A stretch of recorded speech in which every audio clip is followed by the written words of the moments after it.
But I try to be open-minded. So, you know, when I heard that there were folks out there who were discovering more humane ways to hunt, I said, oh, okay, I can indulge this a little bit. You know, I don't know if it gives you the same thrill, but you never know. So I went ahead and asked this gentleman to come out with us today and talk to us a little bit about humane hunting.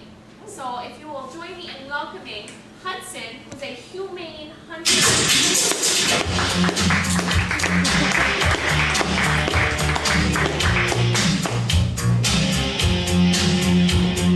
Hello, Hudson. How are you? Thank you so Thank you for much. having me. You smell like the woods. It's intoxicating. Well, to start off with, there was an unpleasantness at the slaughterhouse with turkey, and I felt so horrible about bad timing.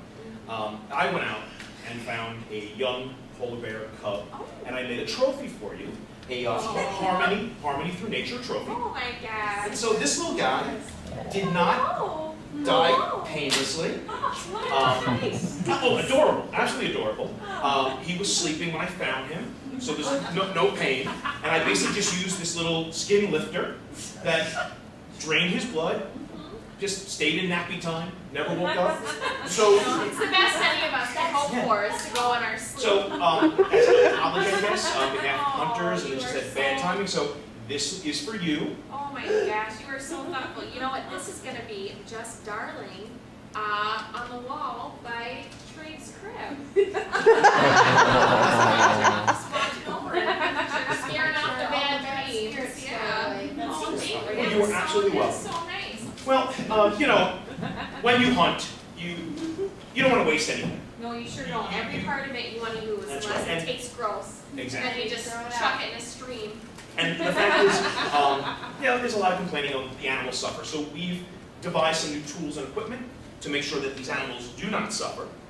And to start off, we have our little rib tickler. I'll show you how to use this in a few moments. Okay. I hate to be tickled. We have a little crotch cutter Oh, let's not use the C word, please. and a little, we'll call it like the happy scooper. Oh. Oh, and of course the sleeping stick. So what we're going to do, we're going to start off with, and I think he's actually resting because he's very comfortable in this little sack. I have a Bering Strait pheasant that we're going Oh to my God. prepare.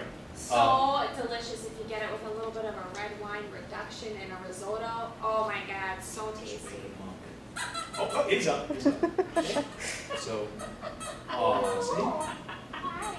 Yeah. You're delicious. Hi. He's gonna, yeah, so what we're going to do, we're going to just wrap him up, and we're going to Baby's sleeping, you know?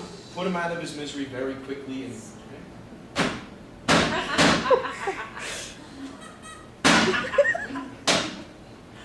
perfect. Totally painless. Totally painless. I wish I could escape that fast. I know, right? You know, If only NyQuil could knock you out that You hard. don't want to have to get on the Ambien, you'll eat. we get him in the resting tray. Then we're going to use the, the cutter. Thank you. What you want to do is just want to insert it right here in his anus. Oh. Now, we have, There's always going to be a little spillage. we now have access to his intestines, which are fantastic. They are so, you know, they make a really delightful gravy if you brew it long enough. Oh, so nice. You know, again, with using every part. Would you like to try some? Oh, for sure. You know, it's when it's fresh like that. You Oh, just you say can't no. you can't go wrong because I mean look at that.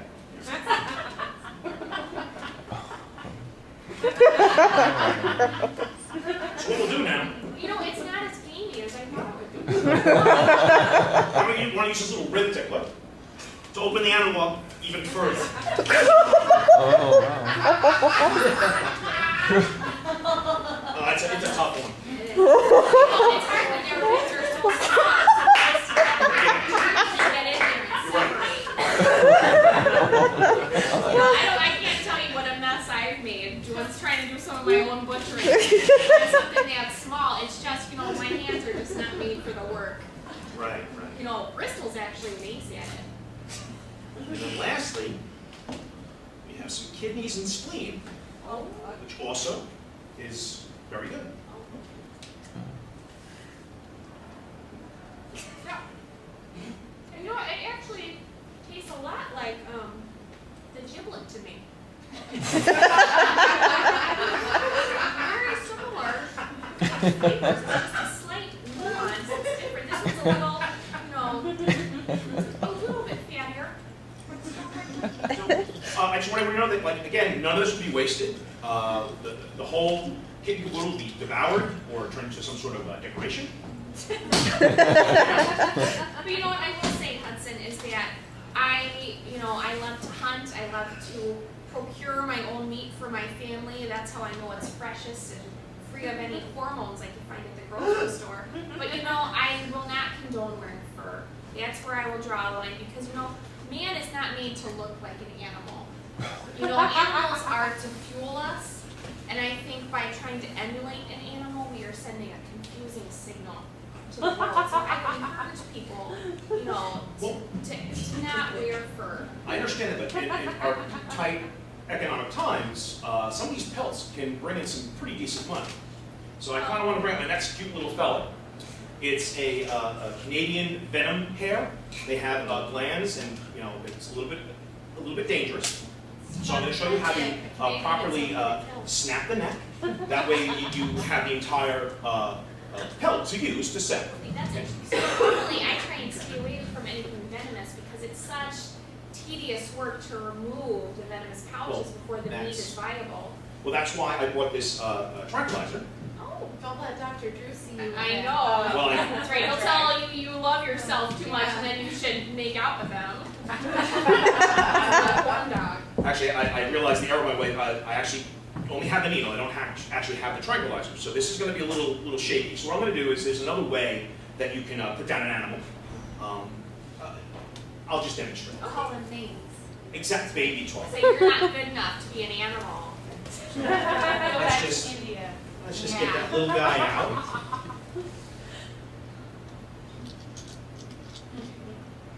Oh my goodness, for something venomous, you are just the cutest little killer I've ever seen. Love it. I would wear it. Okay. So now what you want to do is you just want to keep it calm. Because again, you don't want to get bit by this thing. It's extremely painful. You can go blind.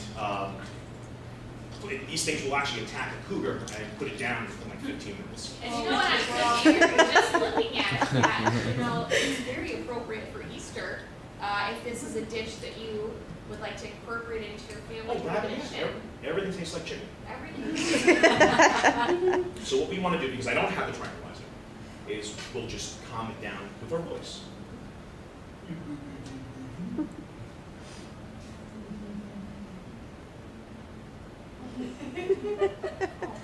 Now what I'll do is I'll slowly just bring my hand up, and he's on to me, but I'm going to just grab the back of his neck and snap. Oh! Oh!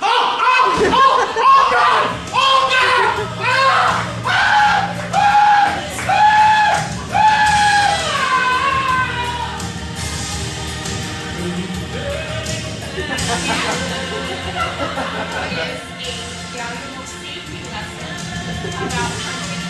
That is actually the reason why Todd and I will not go out and hunt without wearing our full head-to-toe Kevlar.